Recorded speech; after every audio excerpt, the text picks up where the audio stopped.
Sorry, only I thought I saw some moss growing on you.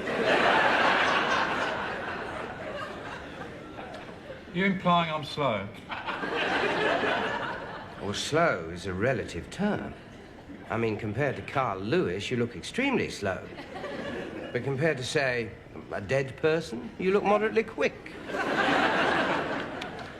What flight did you come in on, Mr. Shelley? I can't remember. It's a distant childhood memory. Flight 119 from Q8. Look, you'll have to excuse my impatience, but I have just spent 3 hours circling over London, being given breathtaking aerial views of the rolling savannas of Brentford. I then spent a wonderfully entertaining 40 minutes watching the cabin crew attempting to open a jammed passenger door before spending a riveting 51 minutes, 35 seconds queuing to gain entry to the country of my birth. Look, is there some sort of problem? This photo, it doesn't look like you. Well, of course it doesn't look like me. It's a passport photo. Oh, God. Look.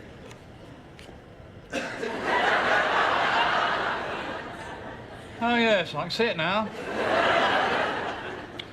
See, you've been away for some years, done a lot of travelling, Spain, Japan, the Middle East. What have you been doing? I have been teaching English to foreigners. They'll pay a lot of money to be taught English in their own land because they can't spare 20 years to come to England and queue at passport control. Only doing my job, sir. It's a security alert. How do I know you're not some crazed urban terrorist? You're not a crazed urban terrorist, are you? No. But I think I'm turning into one.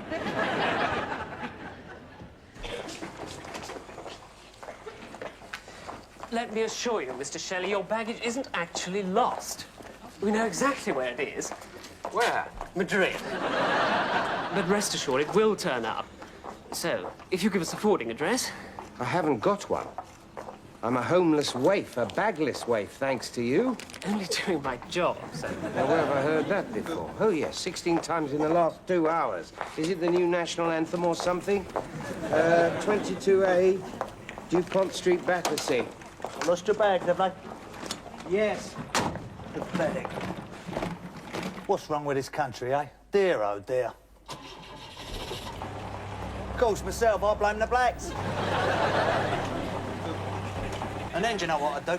I'd shut down the BBC, the Bolshevik Broadcasting Corporation, I would.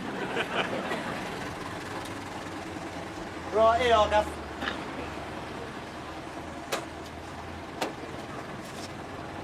That'll be £14.50, please. Yeah, you find everything's changed while you've been away. Not everything. Here, do you know what I was before I became a cabbie? Political correspondent on The Guardian.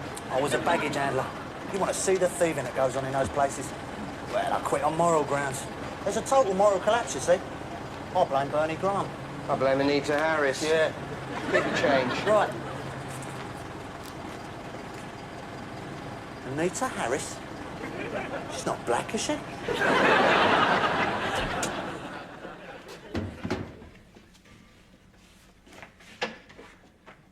Can I help you?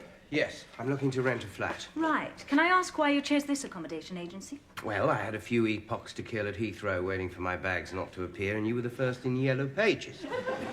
Mind you, you don't take any chances on that score.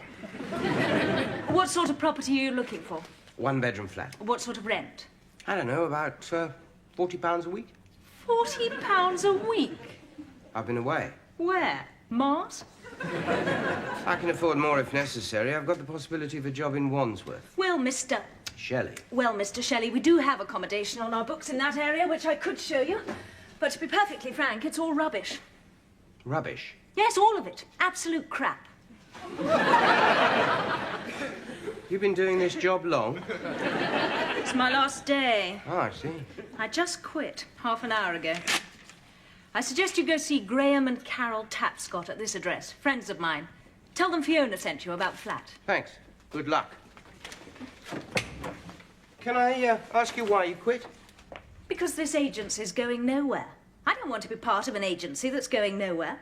I set myself a personal goal I'd be a millionaire by the time I'm 35. I'm not going to do that here. We all need our goals to aim at, don't we? What's your goal in life? Oh, well, basically, I'd say my sort of goal is, Can I come back to you on that?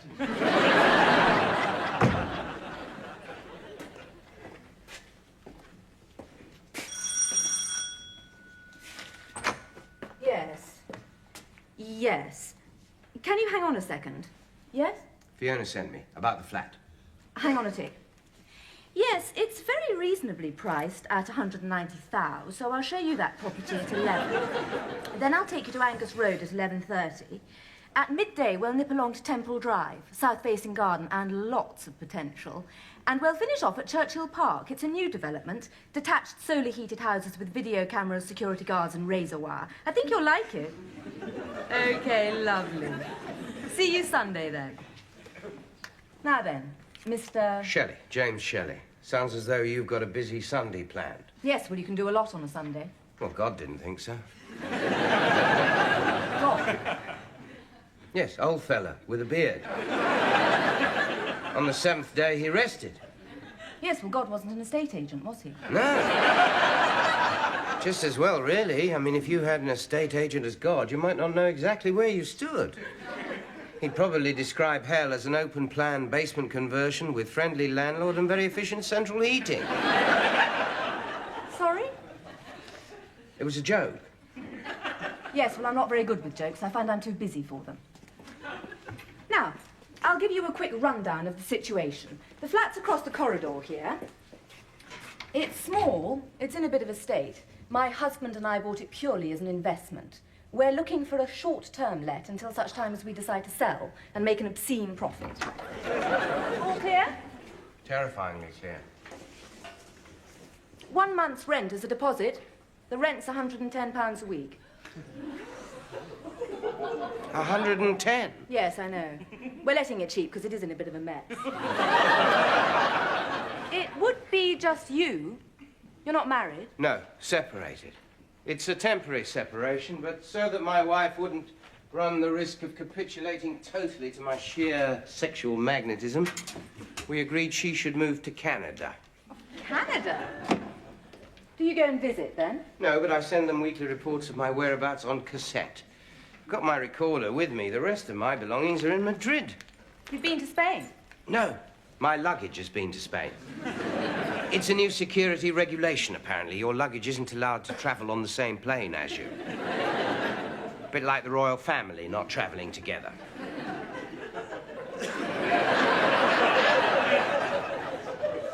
That was another joke. Yes, I thought it must be. Do you know this area? Well, I used to know it a bit, but I've been away the last few years, teaching English in far-flung corners like Dubai, Taiwan, Kuwait, Japan. Japan fascinates me. I do admire the Japanese.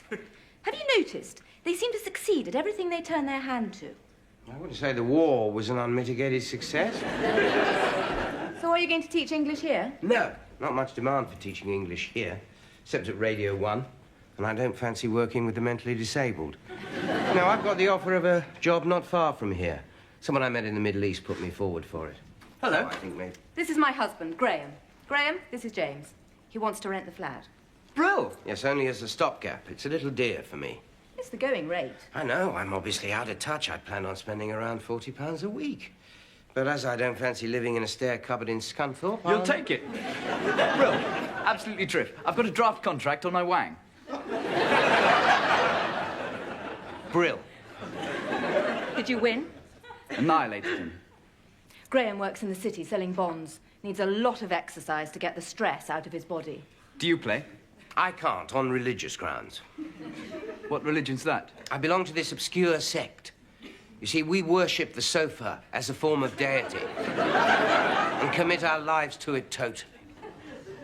A joke, right? I like jokes. I always mess them up, though. I heard one about an Irishman and a light bulb yesterday. Made me laugh out loud. Can't remember how it went, mind. Something about chairs.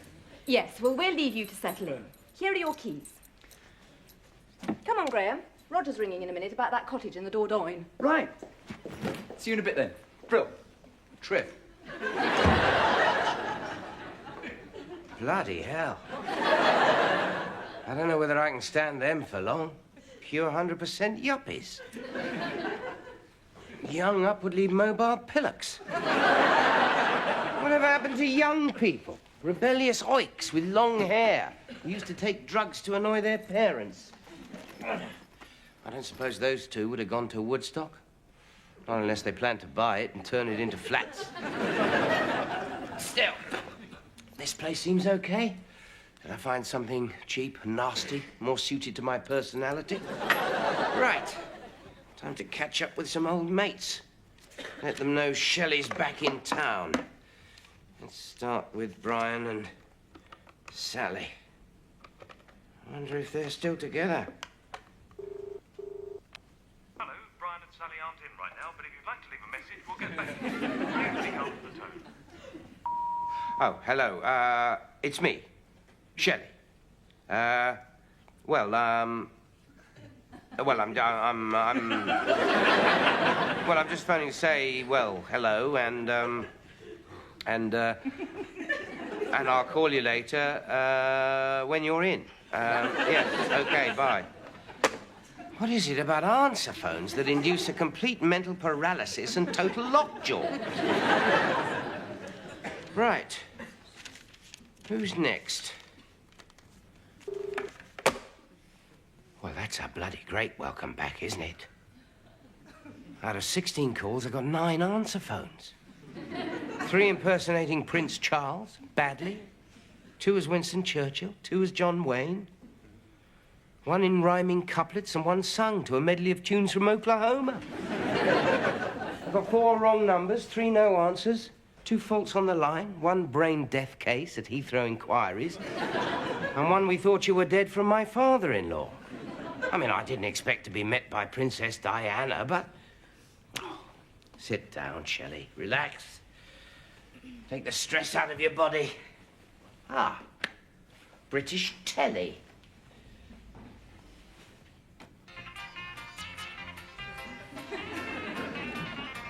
Good God. Benny Hill isn't still doing that, is he? I'd have thought he'd been arrested by now. Try BBC One. Ah, that's better. A wildlife documentary. Lots of gratuitous violence and copulating rhinos. Oh, I've seen this. The wildebeest swim across the river, and the bank gets all muddy as they clamber out till it's too slippery for them to climb up. I wonder why they don't go further along, find a dry bit of riverbank. We're going round the local. Wondered if you'd like to come, get to know the area. Why not? Ace, I was only watching a wildlife documentary. any copulating rhinos? No, just drowning wildebeest. They're not very bright, are they? Why don't they go and find a dry bit of riverbank? Well, it would only take 1 wildebeest to work that out, and the whole ecology of Africa would be up the spout. Overrun by millions of excess wildebeest, eating all the grass, taking all the best jobs, forming long queues at the post office. Reading the canoes. Yes, very funny, Graham. Why do they do it? Primeval instinct. Why does the salmon always swim upstream to spawn? Why does the baboon always rip off your car aerial? Why does a middle-aged slob fly back to his homeland? Yes, well, in my view, any animal too dim to learn by its mistakes doesn't deserve to survive. My thoughts entirely.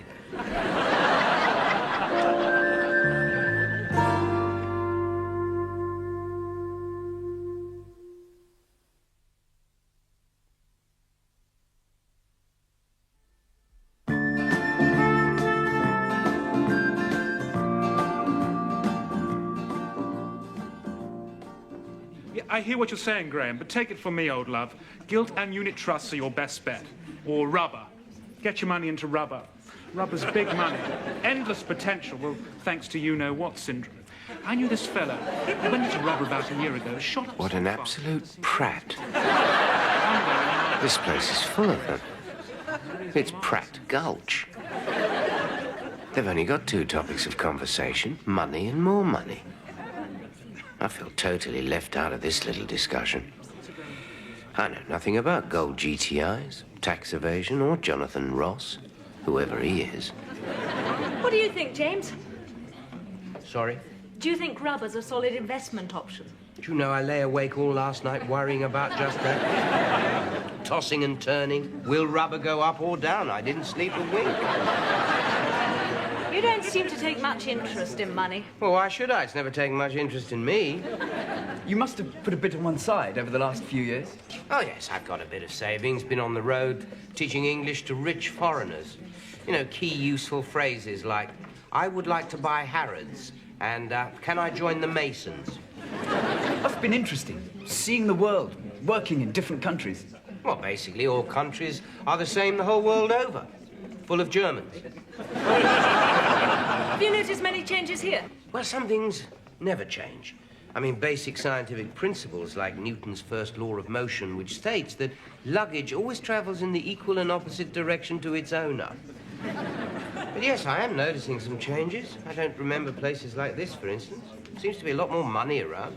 At least there does here. Yes, economically, things have really perked up in the last few years. Lots of the more monolithic institutions have been privatised. This is a share-owning democracy now. Yes, my cabbie was explaining that to me on the way in from the airport. I think he's bought some shares in the Ku Klux Klan. They haven't gone public, have they? I haven't heard anything. You see, the ordinary working-class bloke-in-the-street type person now has a personal stake in capitalism, and it's only just beginning. Well, I can't wait to get a bit of the action. In fact, I hear there's a big privatisation of a national asset next month. Really? I hadn't heard of that one. Oh, yes. BG. BG. British grandmothers. They're going to sell off all Britain's grandmothers. Should reap a huge profit. British grannies are admired the whole world over, and with the revenue, the government is going to brick up the whole of Wales and use it as a septic tank.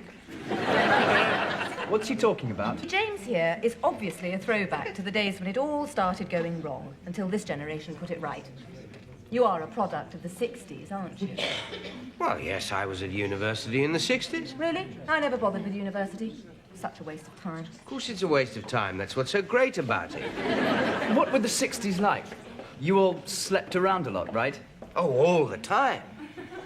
It was compulsory. In fact, if you slept with the same girl twice, they burnt your flares and banished you from the King's Road. But I mean, I've seen the films and things. It was all pretty permissive, wasn't it? It was Sodom and Gomorrah. Nymphomaniacs would break into your house in the dead of night and force you to commit unspeakable sexual acts with fruit and household pets. What sort of sexual acts? Don't pay any attention, Graham. She's right again, Graham. Sorry.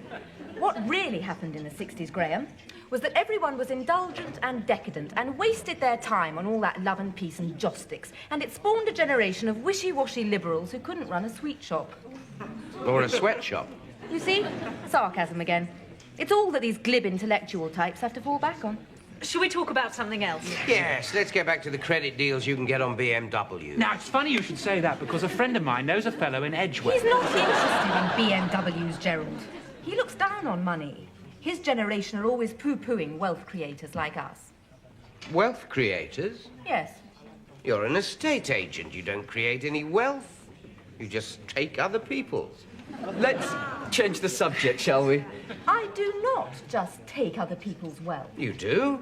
You take it, and at best, well, most you do is just shove it around. Shove it around? Yeah. Like, a muck spreader. Now, I didn't go to university, so I'd just like to check I've understood you correctly. You are calling me a muck spreader. Am I right?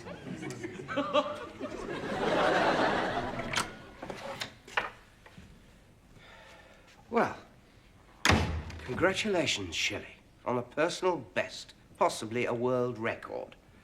The fastest ever eviction. I was a tenant for exactly 2 hours, 12 minutes. Dear Fran, well, here I am back in England. The whole country is celebrating my return, and tomorrow has been declared a national holiday. I've been in touch with some of our old friends, and tomorrow night I'm going out for a reunion drink with their answer phones. You'll be pleased to hear that I'm already making a success of things. I've succeeded in making myself homeless by calling my landlord a muck-spreader. Oh, and I've discovered a cheap way you could go on holiday to Madrid. You simply book a flight to London, then climb inside your suitcase. Hi. Got a message from Carol. She says she doesn't think she should let her emotions get in the way of what is basically a business transaction, and she shouldn't have let your outmoded views get to her. There was something else, but I can't remember it now. Something about faded 60s hippie dropout. Yes, I think I get the gist, thank you. So, if you want to stay, no sweat. Trip. Brill. Carol's all right once you get to know her. She's just got a bit of a thing about some things, that's all. Like not going to university, for instance. She failed some O-levels once and never really got over it. You okay in here? Fine. Ciao. Ciao. A correction. I have not been evicted. Carol, the muck-spreader, has spared me on the grounds that it makes her feel superior, which is fine by me. Carol is hard to describe. She's a sort of human version of Margaret Thatcher. Her husband, Graham, is a warm, affable enough type, friendly, energetic, full of beans, but like a red setter. Only not nearly as intelligent. I hope you are well and happy. I'll record a message for Emma after this one. Lots of love.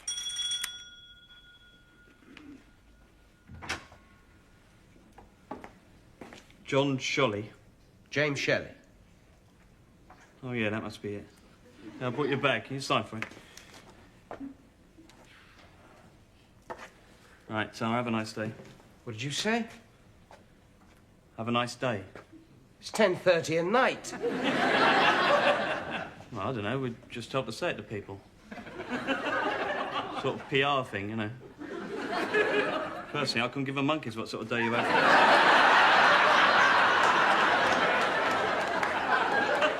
Well, that's better. Good old-fashioned honesty. Yeah, cheerio. Yeah. Have a crappy old week.